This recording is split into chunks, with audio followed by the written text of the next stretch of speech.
여러분,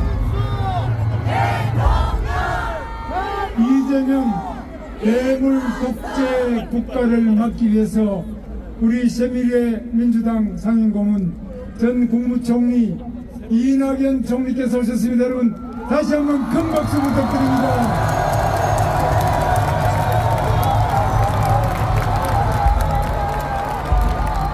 예, 저 연설보다는 우리 이낙연 총리님 연설을 들으면 저도 정말 이 나라 장래를 더 생생하게 걱정하지 않을 수 없습니다.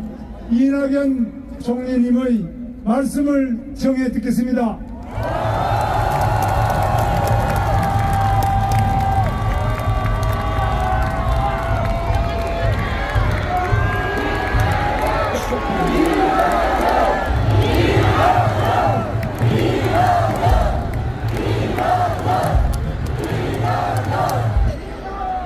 여러분 안녕하십니까?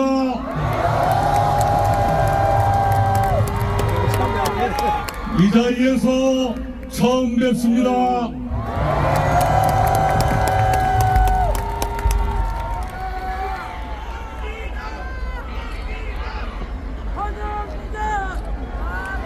여러분 이해하시겠지만 제가 이 자리에 조금 어렵게 왔습니다.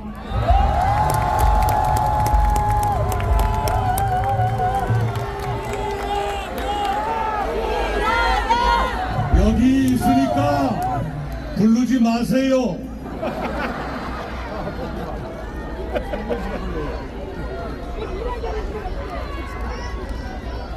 만약 더불어민주당이 범죄 혐의 없는 후보를 내놓았더라면, 그래서 지금 그들이 하는 것처럼 법을 마음대로 뜯어고치고 사법부를 파괴하는 일이 없었더라면 저는 이 자리에 오지 않았을 것입니다.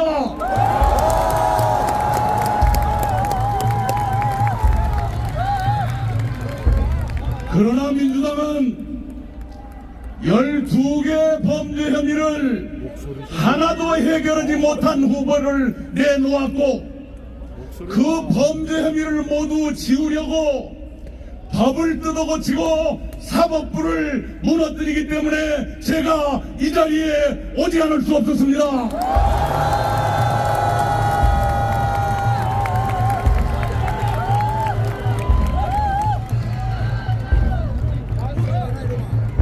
만약에 김문수 후보가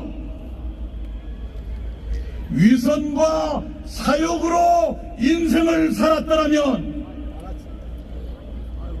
권력만 탐하면서 일을 제대로 하지 않은 사람이었더라면 저는 이 자리에 오지 않았을 것입니다.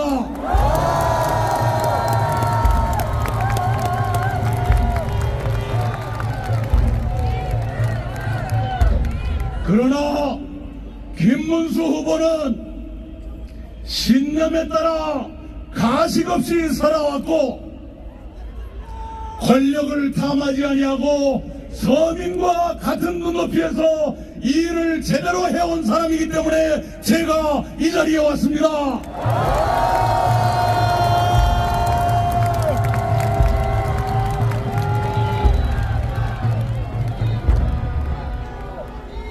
그래서 저는 딱 일주일 전에 김문수 후보를 세상 태어나서 75년 만에 처음 만났습니다.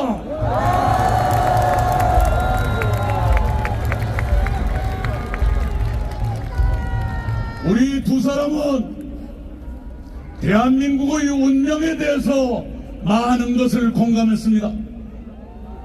이대로 가면 대한민국이 괴물 독재 국가로 빠질 수 있다는 우려를 공유했습니다.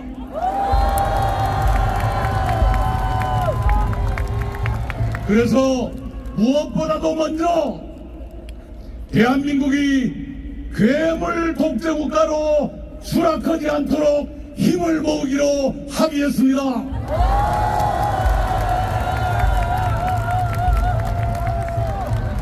나아가 우리 두 사람은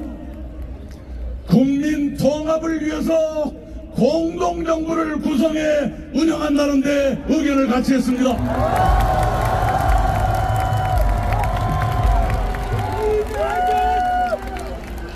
그리고 2년 안에 분권형 개헌을 매듭 짓고 3년 안에 제7공화국을 출범시키면서 임기 욕심 부리지 말고 퇴진하기로 합의했습니다.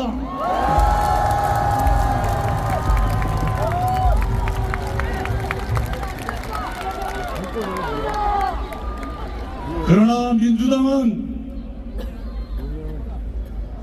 임기를 줄일 생각이 아니라 늘릴 생각을 하고 있지 않습니까?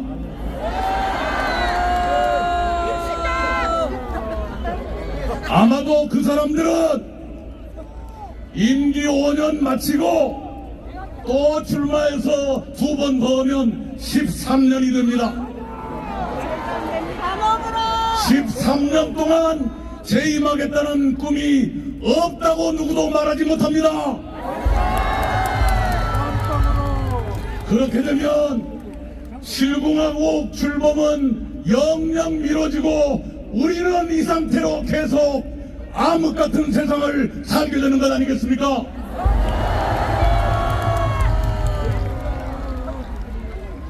오늘 저는 여러분께 10가지 질문을 드리고 여러분 답을 드린 다음에 내려가겠습니다. 첫 번째 질문입니다. 우리는 대한민국의 순탄한 발전을 위해서 빨리 개헌을 매듭짓고 임기를 3년 안에 끝내서 다음 대통령 선거를 총선과 동시 실시함으로써 지금 같은 임기 불일치에 따른 손실과 혼란을 없애고자 하는데 그렇게 하기 위해서 누구를 뽑아야 되겠습니까? 김문수!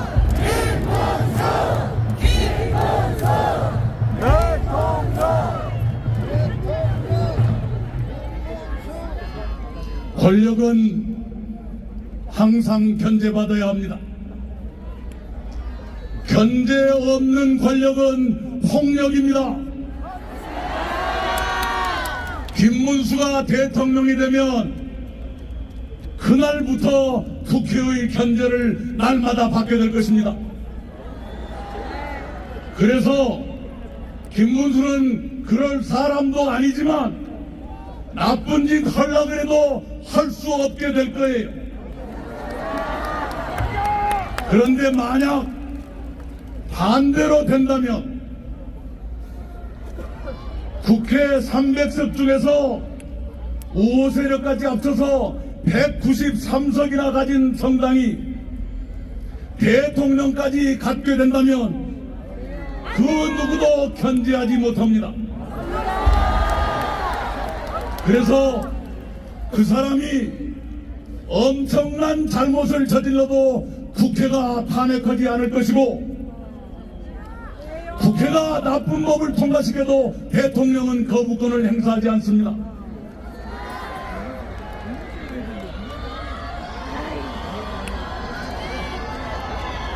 권력의 견제가 없으면 이런 불행이 생기는 겁니다. 여러분께 두 번째 질문 드립니다. 권력을 견제받게 하려면 누구를 뽑아야 됩니까?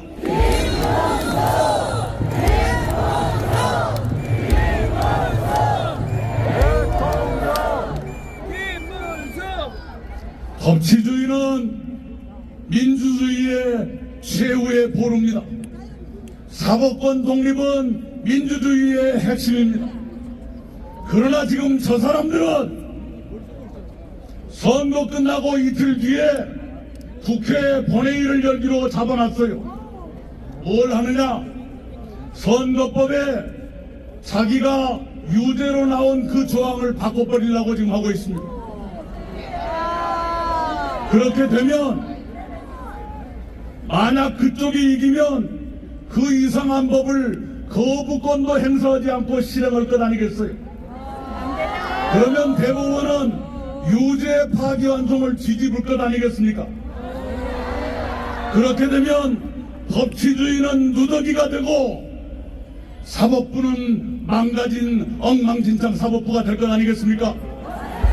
그렇게 되면 대한민국 민주주의도 골로 가는 것 아니겠습니까? 그래서 여러분께 드리는 세 번째 질문입니다. 사법권 독립을 유지하고 법치주의를 지키려면 누구를 뽑아야 됩니까?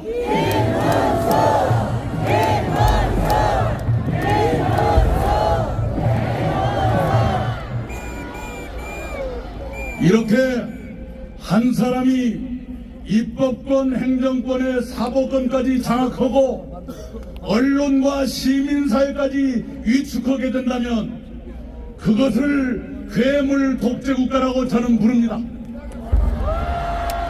왜 그런 이상한 이름을 붙였느냐? 어느 책을 봐도 그런 나라가 없기 때문에 괴물이라고 제가 이름 붙였습니다. 이런 괴물 독재국가는 막아야 될 것 아닙니까? 네 번째 질문입니다. 괴물 독재 출현을 막으려면 누굴 뽑아야 됩니까?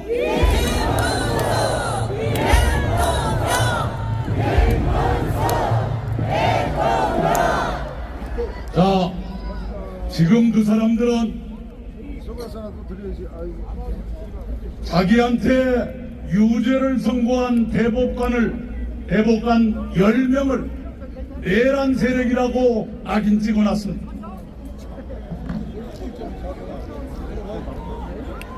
이 국민의힘 국회의원들 중에도 형사처벌을 걱정해야 되는 사람이 나올지 몰라요. 계엄 해제 결의할 때 참가하지 않은 사람들을 처벌할 것 같이 이미 얘기를 하고 있지 않습니까? 이렇게 되면 대한민국은 지난 3년 동안 계속됐던 정치적 내전을 끊지 못하고 그 내전이 공수만 바꿔서 계속된다는 뜻이 아닙니까? 이런 내전은 빨리 종식해야 됩니다. 여러분께 드리는 5번째 질문입니다. 이런 내전을 빨리 종식시키려면 누구를 뽑아야 됩니까?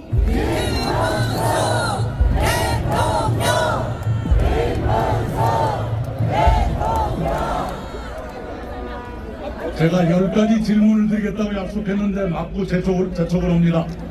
10가지 세울까요? 세우지 말까요?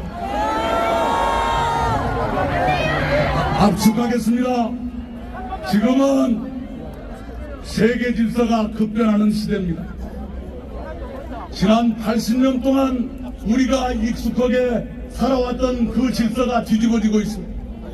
이런 급변 시기에는 대외 정책이 안정되고 일관성을 가져야 됩니다. 즉흥적인 실언으로 동맹의 신뢰를 잃는다든가 그러면 국가적인 낭패 아닙니까? 대외 정책이 안정되고 신뢰를 유지하려면 누구를 뽑아야 됩니까? 총리님, 지금 저희가 9시까지 마이크를 쓸 수밖에 없기 때문에 좋습니다. 잘못하면 우리 후보님 말씀도 못 듣습니다. 네. 감사합니다. 아니 오라고 막 통사정할 때는 언제고. 네. 여러분이 용서해 주시면 압축해서 하겠습니다.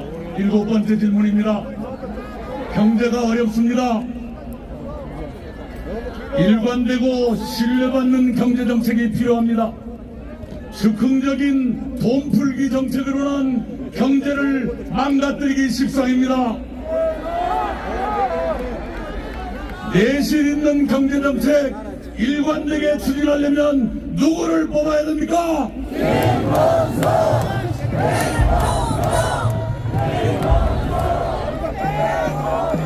8번째 질문입니다. 어떤 사람이 이 일을 제대로 할지 말지를 보려면 그 사람의 과거를 봐야 됩니다. 두 사람 모두 경기지사로 일했습니다. 그 비교를 손학규 대표께서 잘 해주셨을 거예요. 과거로 볼 때 앞으로도 이 일을 제대로 할 사람은 누굽니까?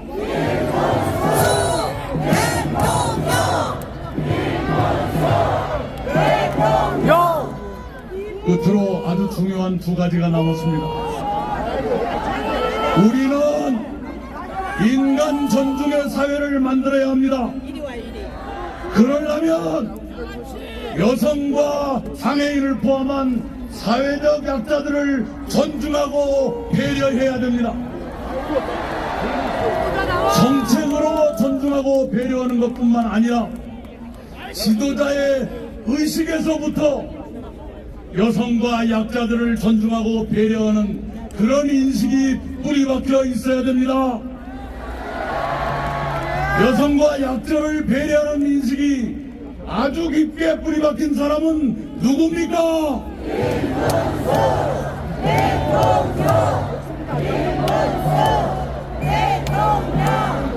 네, 그리고 마지막 10번째 질문입니다.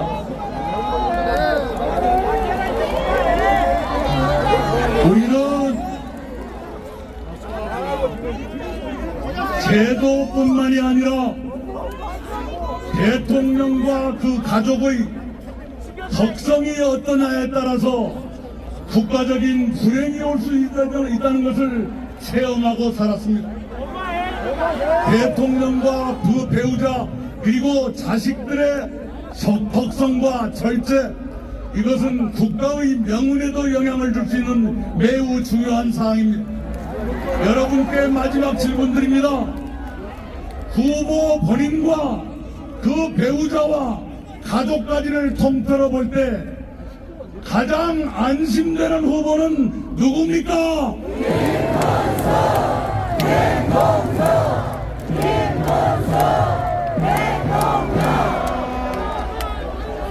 여러분이 제 10가지 질문에 대해서 모두 정답을 맞춰주셨습니다. 그런데 정답 맞히는 것으로 끝나는 게 아니올시다. 표가 돼야 돼요. 여러분 한 분 한 분이 내일 3명 이상씩을 투표소로 모시겠다고 저한테 약속해 주시기 바랍니다. 감사합니다. 이상입니다.